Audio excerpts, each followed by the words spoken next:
At ayan na nga guys, naitali ko na yung kalabaw namin. Yan, kumakain na sila ng anak niya. Yun yung anak niya sa kabila.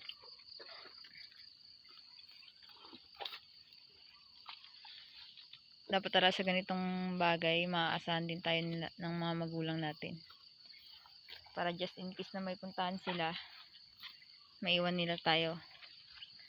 At alam nila, pag iniwan nila sa atin yung hayop, siguradong maaalagaan din. Malapit ka sa kanyang kalabaw namin guys. Lalaki yan. Wag puro paganda.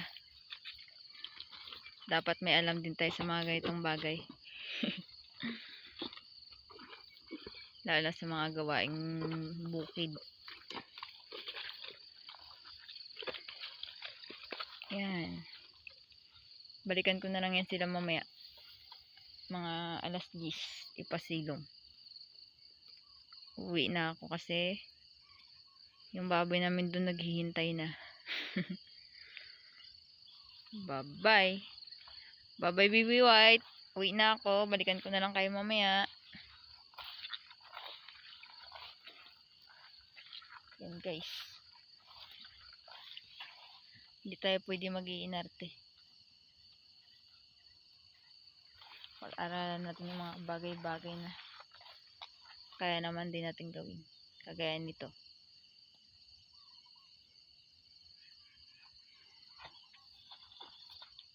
Huwag natin iasa sa magulang natin lahat, di ba?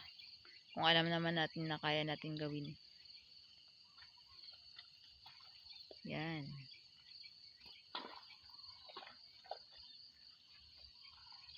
Uwi na ako, guys.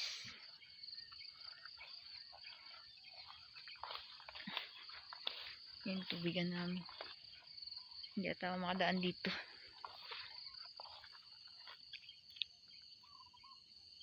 Hanggang dito na lang kasi nga mahirap yung daan.